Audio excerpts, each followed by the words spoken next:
नमस्कार, मी आशिष मगर. स्वागत आहे तुमचं एटीएम गुरु या युट्यूब चॅनलवर. बघा, विलास बडे यांनी न्यूज 18 लोकमतवर बाळासाहेब उर्फ प्रकाश आंबेडकर यांची एक मुलाखत घेतली आहे नुकतीच. या मुलाखतीमध्ये प्रकाश आंबेडकर जे काही बोललेले आहेत त्यावरून मराठा आरक्षण व मनोज जरांगे पाटील यांच्या पाठीशी खंबीरपणे उभे असणारे प्रकाश आंबेडकर यांनी अचानकपणे आपली भूमिका बदलली का, किंवा ते इतर नेत्यांप्रमाणेच मराठ्यांना आरक्षणाच्या बाबतीत फसवत आहेत का, किंवा केवळ मतांचं राजकारण करण्यासाठी त्यांनी फक्त मराठा समाजाला इतके दिवस पाठिंबा दिला होता का, अशा चर्चांना आता उधाण आलेलं आहे. त्यामुळे आपल्याला बाळासाहेब आंबेडकर यांचे आरक्षणाविषयी आणि मराठा समाजाविषयी जे काही विचार आहेत ते समजून घेणं खूप महत्त्वाचं आहे. नेमकं त्यांचं मत काय आहे, ते मतांचं राजकारण करत आहेत की ते खरंच खंबीरपणे मराठा समाजाच्या आणि मनोज जरांगे पाटलांच्या पाठीशी आहेत, हे आपल्याला समजून घेणं महत्त्वाचं आहे. कारण मराठा आरक्षणाच्या लढ्यामध्ये बाळासाहेब आंबेडकरांची भूमिका अत्यंत महत्त्वाची आहे आणि तिचं महत्त्व वेळोवेळी आपल्याला कळलेलं आहे. मग अशा ऐन वेळेला आता मराठा आरक्षणाचा लढा अत्यंत अंतिम क्षणात आलेला असताना, अत्यंत टोकाच्या ठिकाणावर पोहोचलेला असताना बाळासाहेबांनी नेमकं असे वक्तव्य काय केले आणि त्याचा अर्थ काय होतो हे समजून घेणं संपूर्ण सकल मराठा समाजासाठीच नव्हे तर संपूर्ण दलित बांधवांसाठी खूप महत्त्वाचं आहे. म्हणून हा मुद्दा आपण इथे क्लिअर करणार आहोत की बाळासाहेबांनी नेमकं काय काय बोललेले आहेत आणि अगदी त्यांनी जे काही बोललं त्या मुद्द्यानुसार आपण त्याच्यावर विश्लेषण करणार आहोत. तर बाळासाहेबांनी या मुलाखतीमध्ये पहिला जो मुद्दा मांडला, तो मुद्दा त्यांच्याच तोंडून ऐका, त्याच्यानंतर आपण त्याच्यावर विश्लेषण देऊयात. त्या ह्याच्यामध्ये आता ते संबंध जोडायला लागलेत. म्हणजे आम्हाला माहिती आहे की ज्यावेळेस आम्ही पहिला ओबीसीचा मोर्चा काढला त्यावेळेस मला गोपीनाथ मुंडेंनी फोन केला, प्रकाश मला यायचं आहे. तर म्हटलं जनता पक्ष काय, म्हणजे भारतीय जनता पक्ष काय. त्यांना काही म्हणू द्या, मला यायचं आहे.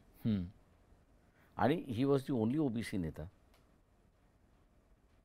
की जो इतर पक्षामधला असं म्हणत आमच्या मोर्चामध्ये सहभागी झाले. प्रश्न असा आहे त्याच्यामध्ये की कमिटमेंट टुवर्ड्स ओबीसी हे एक नेतृत्व आणि दुसऱ्या बाजूला ओबीसींचं आता राजकारण पुढं आलेलं आहे आणि म्हणून केलेलं नेतृत्व, या दोन ह्याच्यामधला फरक मानतो. पण प्रकाश आंबेडकर कोणाच्या बाजूने उभा आहेत, मनोज जरांगे की छगन भुजबळ? माझ्या आजोबांनी दोघांनाही आरक्षण दिलेलं आहे. हां, हे लोकांनी विसरू नये. मराठा सायमन कमिशनमध्ये तो जो अहवाल सायमन कमिशनला आरक्षण कोणाला असावं त्याच्यामध्ये त्यांनी मराठा हा सुद्धा इन्क्लूड केला होता. पहा, बाळासाहेबांनी इथं मुद्दा मांडत असताना 1927च्या सायमन कमिशनचं नाव घेतलं आणि अशी सांगितलं की 1927ला जे सायमन कमिशन आलं होतं त्या सायमन कमिशन समोर जेव्हा डॉक्टर बाबासाहेब आंबेडकरांनी म्हणजेच बाळासाहेबांच्या आजोबांनी जो अहवाल दिला होता त्या अहवालामध्ये मराठा समाजाच्या आरक्षणाची मागणी केलेली होती. म्हणजे स्वातंत्र्यापूर्वीपासून मराठा समाजाला आरक्षणाची गरज होती हे पहिल्यांदा त्यांनी इथं अधोरेखित केलं. दुसरी महत्वाची गोष्ट म्हणजे डॉक्टर बाबासाहेब आंबेडकरांची जी संविधान निर्मिती केली आहे त्या संविधान निर्मितीमध्ये कलम 15 आणि कलम 16 नुसार एससी आणि एसटीला आरक्षण मिळालेलं आहे. आणि मग कलम 340 नुसार त्याच संविधानामधल्या 340 कलमानुसार ओबीसींना आरक्षण मिळालेलं आहे. मग महत्वाचा मुद्दा इथं असा आहे की ज्या बाबासाहेबांनी संविधानामध्ये आरक्षणाची तरतूद केली, एससी एसटी आणि ओबीसींना आरक्षण ज्या संविधानामुळे मिळालं, त्याच संविधानाचे निर्माते डॉक्टर बाबासाहेब आंबेडकर यांनी 1927ला सायमन कमिशन समोर मराठ्यांच्या आरक्षणाची मागणी केली. पण दुर्दैवाने आज इथलेच काही नेते जे स्वतःला ओबीसीचे नेते म्हणतात किंवा इतर कोणी जे काही राजकारणी आहेत, सत्ताधारी आहेत, जे मराठ्यांचे नेते म्हणून सुद्धा आहेत, ते सगळे काय म्हणतात की कायद्यानुसार मराठा समाजाला आरक्षण मिळू शकत नाही. म्हणजे ज्यांनी भारतामधल्या कायद्याचं पुस्तक लिहिलं, ज्यांनी संविधानाची निर्मिती केली, त्यांनी ही संविधानाची निर्मिती करण्यापूर्वीच 25 वर्षापूर्वीच असं सांगितलं होतं की मराठ्यांना आरक्षण मिळालं पाहिजे, अशी त्यांनी मागणी केलेली होती. आणि आज त्यांचंच नाव घेऊन कायद्यानुसार मराठ्यांना आरक्षण मिळू शकत नाही असे जे कोणी नेते म्हणत आहेत त्यांच्यावर या पहिल्याच वाक्यांनी खूप मोठी चपराक बाळासाहेब आंबेडकरांनी दिलेली आहे. म्हणजे इथून पहिल्या मुद्द्यातून एक गोष्ट क्लिअर होते की मराठा समाज हा आरक्षणाचा 100% हकदार आहे आणि तो हक्क त्यांना बाबासाहेब आंबेडकरांनी दिलेला आहे. हे बाळासाहेबांनी पहिल्या मुद्द्यात सांगितलं, हे समजून घ्या. त्यानंतर बाळासाहेबांनी दुसरा जो मुद्दा मांडला तो पहिले ऐका, त्याच्यावरचं विश्लेषण आपण नंतर पाहूया. होता आताही तो वंचित आहे. मराठा समाजाला ओबीसीमधून आरक्षण द्यावं ही तुमची भूमिका आहे का? नाही, देता येणारही नाही आणि ती मागणी माझ्या अंदाजानं मराठा समाजाने करूही नाहीये. पहा, दुसऱ्या मुद्द्यामध्ये बाळासाहेब आंबेडकर असे म्हणाले की मराठ्यांना आरक्षण मिळणे शक्य नाही. कायद्यानुसार किंवा कोर्टाच्या न्यायालयाने दिलेल्या आदेशानुसार मराठ्यांना आरक्षण मिळणे शक्य नाही. त्याचबरोबर त्यांनी आणखी एक गोष्ट म्हणली की सरसगट कुणबी म्हणून त्यांना देता येणार नाही. बघा, असं म्हणले याचा अर्थ काय? बऱ्याच मराठा बांधवांनी किंवा आपण सगळ्यांनी असा अर्थ घेतला की हे जरांगे पाटलांच्या मागणीला जे आहे तो विरोध आहे किंवा मराठा समाजाच्या कुणबीमधून आरक्षण देण्याला विरोध आहे असं आपलं म्हणणं होईल. परंतु मूळ मुद्दा असा आहे की बाळासाहेब काय म्हणले, मराठ्यांना सरसगट आरक्षण देणं शक्य नाही. मूळ मुद्दा लक्षात घ्या. आणि मनोज जरांगे पाटलांचा आणि मराठा समाजाचं सुद्धा काय म्हणणं आहे की आम्हाला मराठा म्हणून आरक्षण नकोच आहे, आम्हाला कुणबी म्हणून आरक्षण पाहिजे आहे. कारण कुणबी मधूनच आमचं आरक्षण टिकणार आहे हे मराठा समाजाला आणि जरांगे पाटलांना माहित आहे. त्याच्यामुळे बाळासाहेबांनी जे म्हटले की मराठ्यांना आरक्षण मिळणे शक्य नाही सरसगट. आता या मुद्द्याचं विश्लेषण आणखी पुढच्या मुद्द्यामध्ये अगदी त्यांनी स्पष्ट करून टाकले. कारण हा मुद्दा इथे थांबल्यानंतर मुलाखती वेगळ्या विषयावर गेली आणि शेवटी परत पुन्हा या मुद्द्यावर आलो की बाळासाहेबांनी असं का म्हटलं की मराठ्यांना आरक्षण शक्य नाही. त्याचंही कारण आपण पुढे पाहणार आहोत. तत्पूर्वी आता त्यांनी तिसरा मुद्दा मांडला होता. तो तिसरा मुद्दा पहिले तुम्ही पाहून घ्या, त्याच्यानंतर आपण त्याचं विश्लेषण करू.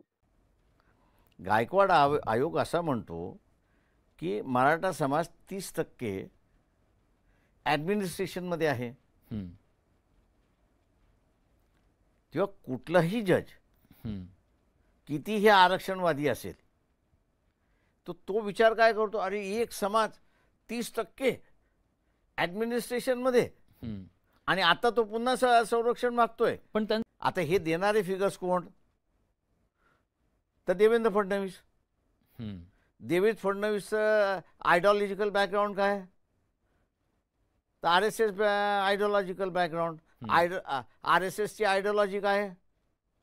तर आरक्षण नसावं. बघा, तिसऱ्या मुद्द्यामध्ये बाळासाहेब आंबेडकरांनी असं मांडलं की गायकवाड आयोगाचा जो अहवाल होता तो सुप्रीम कोर्टाने नाकारला आणि सुप्रीम कोर्टाने तो नाकारून मराठ्यांचं आरक्षण नाकारलं.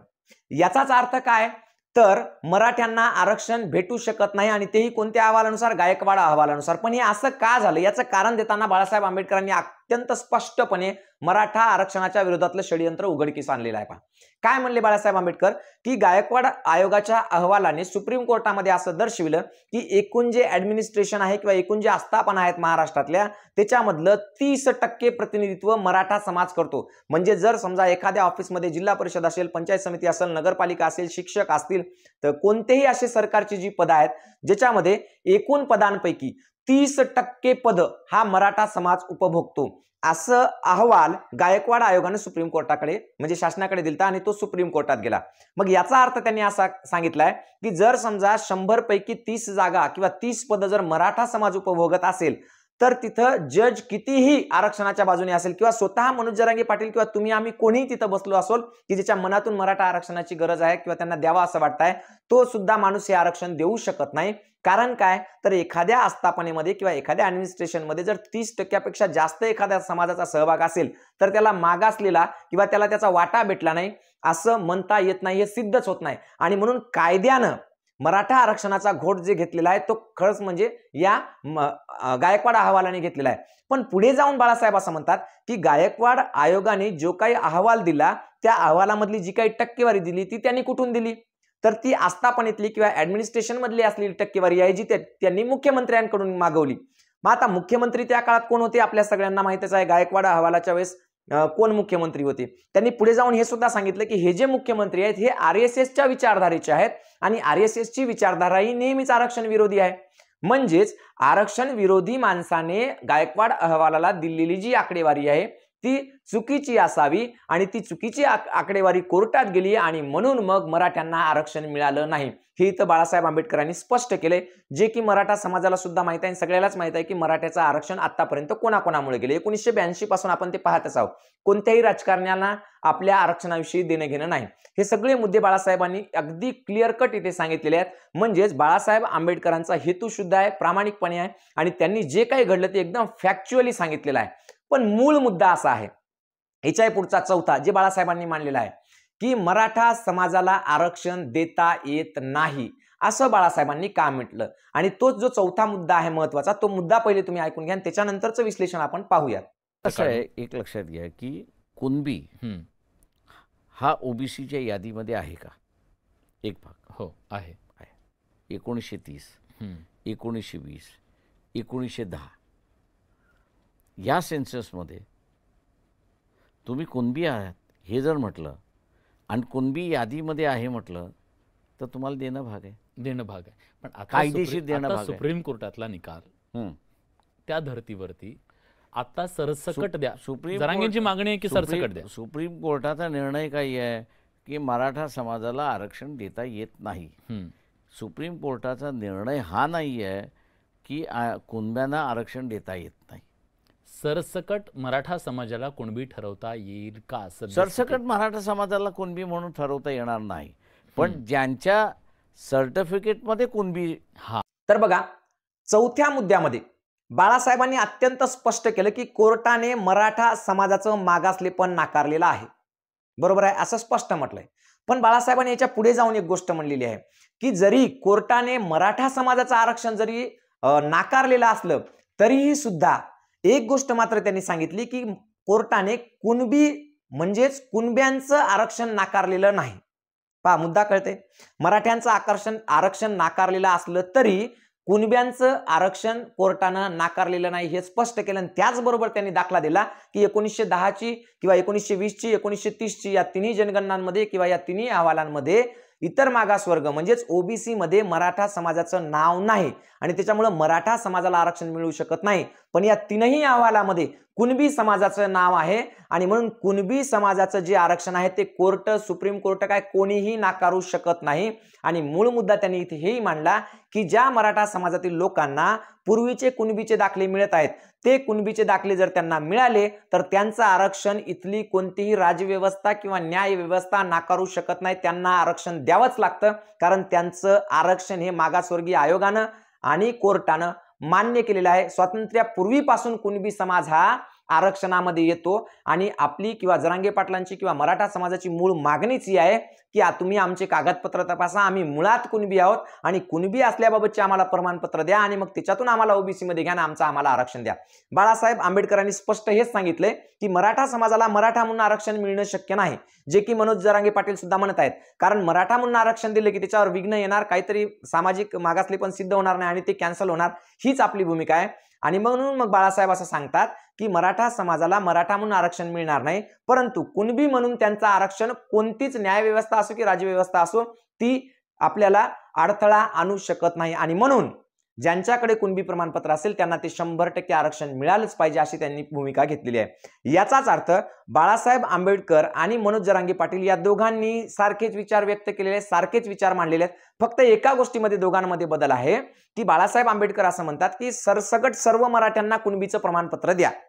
या बाबतीमध्ये एक गोष्ट बाळासाहेब आंबेडकरांनी सांगितली की कोणतंही सरकार किंवा कायदा किंवा न्यायव्यवस्था सरसकट जात ठरवून देऊ शकत नाही, कारण जात तयार करण्याचा किंवा ठरवण्याचा अधिकार सरकारला नाही. आणि म्हणून सरसकट मराठा समाजाला कुणबी प्रमाणपत्र देण्याचं न्यायालय किंवा सरकार हे काम करू शकत नाही. आणि अगदी ते कायद्याला धरूनही सत्य आहे.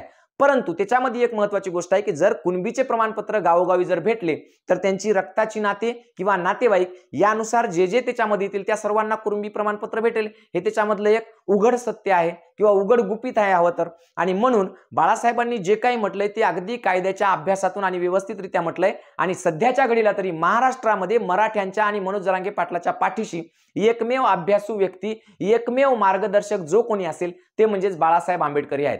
बाळासाहेबांनी आणखी एक महत्त्वाचा मुद्दा इथे मांडला. तो मुद्दा असा होता की जर समजा मराठ्यांमध्ये नवनेतृत्व तयार होत असेल आणि ते प्रस्थापितांना जर धक्के देत असेल तर इतर सर्व समाजातील लोकांनी त्या नेतृत्वाला मदत करावी, ज्येष्ठांनी त्यांना मार्गदर्शन करावं, कारण एक नवनेतृत्व उभं राहत आहे. विशेषतः ते नेतृत्व राजकीय नाही, त्याच्यामुळे ते त्या समाजाचा तर फायदा करूनच देतील, त्यासह इतरही समाजाचा फायदा करून देतील. आणि एक महत्त्वाची ओळ त्यांनी इथे सांगितली, एक महत्त्वाचं वाक्य त्यांनी असं म्हटलं की ओबीसीच्या आरक्षणाला घटनात्मक दर्जा आहे. घटनात्मक म्हणण्यापेक्षा ते वैधानिक आहे, विशेष म्हणजे त्याला संरक्षण आहे. त्याच्यामुळे ओबीसीचं आरक्षण जे आहे शैक्षणिक आणि सामाजिक, त्याला कोणताही कायदा किंवा सरकार किंवा कोणीही त्या आरक्षणाला धक्का लावू शकत नाही. त्याच्यामुळे हे जे काही चालू आहे की ओबीसीच्या आरक्षणाच्या बाबतीमध्ये किती असुरक्षित झालं ते वाचवावं लागेल, ओबीसी आरक्षण बचाव, ओबीसी आरक्षण बचाव, अशी कोणतीही मोहीम हातात घेण्याचं काम नाही असं बाळासाहेब आंबेडकरांनी अगदी स्पष्ट सांगितलेलं आहे. म्हणजेच बाळासाहेब आंबेडकरांबद्दल जो काही भ्रम, जे काही चर्चा, जे काही चुकीचे विधानं होत आहेत ते अत्यंत चुकीचे आहेत. त्यांच्यामुळे त्यांच्या बोलण्याचा उद्देश जो आहे तो आणि जरांगे पाटलांचा उद्देश जो आहे मराठा आरक्षणाच्या संदर्भात तो एकच आहे आणि ते मराठा समाजाच्या पाठीशी आहेत. एवढं सगळ्या मराठा बांधवांनी त्याबरोबर दलित बांधवांनी लक्षात घ्यावं. आणि महत्त्वाचं म्हणजे तुम्हाला जर माझी माहिती आवडली असेल, माझा व्हिडिओ आवडला असेल तर नक्कीच सर्वांनी या व्हिडिओला लाईक करा, शेअर करा आणि माझ्या चॅनलला सबस्क्राईब करा. एवढं बोलून थांबतो. जय हिंद, जय महाराष्ट्र.